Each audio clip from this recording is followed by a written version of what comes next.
भाभी जाग उठी। करुणा बचपन से ही कामकाज में निपुण है।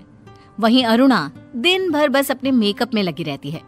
घर के कामकाज से उसका दूर दूर तक कोई नाता नहीं है। जहां अरुणा गोरी चिट्टी है, वहीं करुणा सांवली है। फिर भी अरुणा करुणा से जलती है और करुणा अरुणा को एक आंख नहीं भाती। अरुणा हमेशा करुणा की बेइज्जती करती रहती है और चाहती है कि कोई भी उसकी ओर देख ना पाए। एक रोज करुणा को लड़के वाले देखने आते हैं। काली कलूटी कहीं की, इसे तो कोई पसंद ही नहीं करेगा। किस्मत फूटी होगी जो इस करिया को लेकर जाएगा। चुप कर अरुणा, मेरी करुणा बहुत भागो वाली है। इसे राजकुमार जैसा दूल्हा मिलेगा, देख लेना।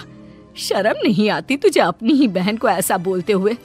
मुझे तो डर है कि तेरी शादी के बाद तेरा पति तुझे यहाँ लाकर छोड़ ना जाए। निकम्मी लड़की को कोई नहीं रखना चाहता। मम्मी, तुम तो बस इस करिया को ही संभालो। अरुणा वहां से चली जाती है और तैयार होने लग जाती है। मजा तो तब आएगा जब इस करिया के आगे लड़के वाले मुझे पसंद कर लेंगे। लड़के वाले आते हैं और अरुणा जानबूझकर लड़के के आगे पीछे फिरने लगती है, लेकिन फिर भी लड़के वाले करुणा को पसंद कर लेते हैं।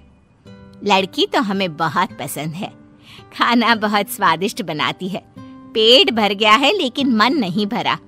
अब तो मैं सोच रही हूँ दोनों बेटों की इसी घर में ही शादी करा दूं। जब बड़ी में इतने गुण हैं तो छोटी को देखने की जरूरत ही नहीं होगी। बहन जी, मैं अपने दोनों लड़कों के लिए आपकी दोनों लड़कियों को पसंद करती हूँ। आपने तो मेरी सारी चिंता ही दूर कर दी। अरुणा और करुणा की शादी धूमधाम से एक ही दिन हो जाती है। अब तक जो बहनें थी आज देवरानी जेठानी बन जाती है। करुणा को लगता है कि अरुणा अब सुधर जाएगी, लेकिन उसकी जलन कम होने की जगह और बढ़ जाती है। पार्वती भी अरुणा के लक्षण देख उसे पसंद नहीं करती। एक रोज पार्वती गुस्से में अरुणा से कहती है, क्या सोचा था और क्या निकली? दिन भर ये लिपा पोती करने से ही तू सुंदर नहीं लगेगी। कुछ सीख मेरी करुणा से कि घर कैसे संभाला जाता है। मैंने तो तुझे करुणा को देखकर पसंद किया था, मती मारी गई थी मेरी। मम्मी जी, मैं कुछ भी कर लूं आपको तो पसंद आने वाला ही नहीं है। अरुणा तमतमा के वहां से चली जाती है। कुछ दिनों बाद पार्वती अपने दोनों बेटों को बुलाकर कहती है, अजय विजय, मैं आज से इस घर की बागडोर करुणा के हाथ में सौंपती हूँ। इस घर में अब जो कुछ होगा वो करुणा के इशारे पे होगा। ये सब सुनकर अरुणा बर्दाश्त नहीं कर पाती और उसी रात करुणा के कमरे में चली जाती है। तुम यहाँ इतनी रात को, कोई बात है क्या? तुम खुद को क्या समझती हो? पहले मेरी माँ फिर मेरी सास, सबको अपने बस में कर लिया है तुमने। मेरा जीना हराम कर दिया है। अब तुम्हें इस दुनिया को अलविदा कहना होगा। अरुणा करुणा का गला दबा देती है और उसे अपने घर के पीछे वाले गार्डन में गाड़ देती है। पार्वती और बाकी सभी लोगों को लगता है कि करुणा उन लोगों को छोड़कर कहीं चली गई है। करुणा के जाने से पार्वती की हालत नाजुक हो जाती है और घर की बागडोर अरुणा के हाथ में आ जाती है। अब ये बुढ़िया भी मर जाए, रहा सहा कांटा भी निकल जाएगा। कुछ दिनों बाद पार्वती भी मर जाती है और अरुणा की खुशी का ठिकाना नहीं रहता। अरुणा अजय के साथ बहुत बुरा व्यवहार करती है, उसे खाने तक नहीं देती। दिन यूं ही पार होने लगते हैं। एक रोज अजय करुणा की तस्वीर के आगे रोने लगता है। करुणा, तुम बिन मैं अधूरा हो गया हूं। मुझे भी अपने साथ ले जाती तुम। ये जिंदगी का मैं क्या करूंगा जब इसमें तुम ही नहीं हो करुणा। इतना कहते ही भूकंप आ जाता है और गार्डन से करुणा की लाश बाहर आ जाती है। नहीं छोड़ूंगी मैं तुम्हें, वापस आ रही हूं मैं। दोपहर को जब अरुणा चैन की नींद सो रही होती है, तब आत्मा उसके मुंह पर कालिक पोत देती है। उसके मेकअप का सारा सामान गायब कर देती है, उसके सारे अच्छे कपड़ों को फाड़ देती है। अरुणा उठकर जब अपना मुंह देखती है तो चिल्ला उठती है, ये मैं हूँ? ये किसने किया? मैं उसे नहीं छोड़ूंगी। करुणा की तरह उसे भी जान से मार दूंगी। तभी उसे एक आवाज सुनाई देती है, अब मरने की बारी तेरी है। कौन है? कौन मेरे पीछे पड़ी है? अरुणा अपना मुंह धोती है तो उसके चेहरे से खून टपकने लगता है। कमरे में आकर वो अपना मुंह पोंछती है और उसका मेकअप बॉक्स गायब दिखता है।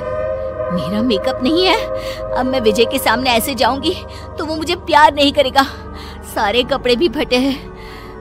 ये कहीं वो आवाज वाली की तो करतूत नहीं है। अरुणा बुरी तरह डर जाती है। डरते हुए वो जल्दी जल्दी खाना बनाती है। विजय घर आते ही अरुणा को देखकर कहता है, ये आज इतनी गंदी दिख रही हो तुम।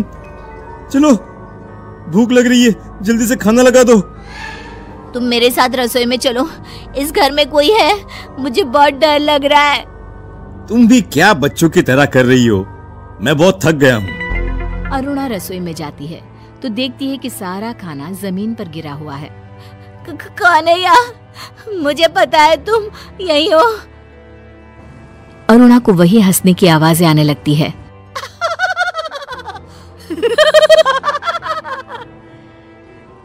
और अरुणा के गाल पर चटाचट थप्पड़ बरसने लगते हैं। मार खा खाकर अरुणा बेहोश हो जाती है।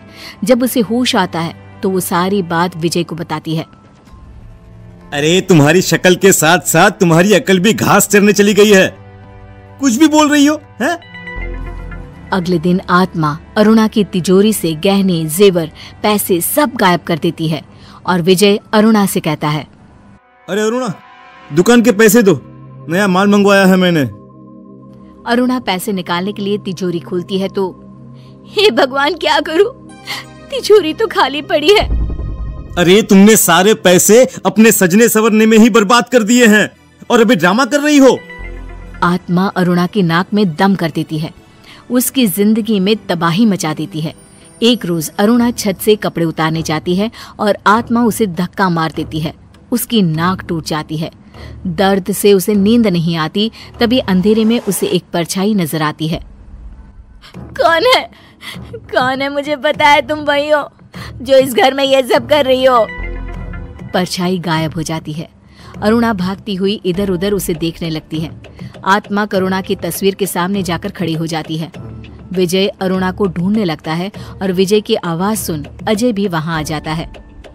तुम करिया, मरने के बाद भी तुम्हें शांति नहीं मिली क्या? इस बार तो मैं ऐसी जगह भेज दूंगी कि तू दोबारा आ ही ना पाए। आत्मा अरुणा को मार मार कर अधमरा कर देती है। तुमने मेरी अच्छाई का गलत फायदा उठाया। बहन के नाते मैंने सब कुछ किया, लेकिन तुमने मेरे साथ क्या किया?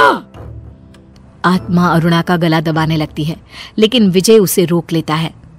भाभी, भाभी मुझे माफ कर दो, मैं तुम्हें बचा नहीं पाया। अरे, तुम इस गिरी हुई लड़की को मार दोगी तो इसे तो आराम से मुक्ति मिल जाएगी। इसे जिंदा छोड़ दो। और सुनो, मैं तुमसे सारे रिश्ते खत्म करता हूं अरुणा। निकलो, निकलो मेरे घर से। दर दर जब तुम भटकती रहोगी तब तुम्हें जाकर अपनी इस गलती का एहसास होगा। निकलो यहाँ से। विजय एक बेटे की तरह करुणा की लाश को दाह संस्कार कर देता है। करुणा की आत्मा को शांति मिल जाती है। विजय दूसरी शादी कर अपना घर बसा लेता है और सबसे जलने वाली अरुणा इसी तरह मारी मारी फिरती रहती।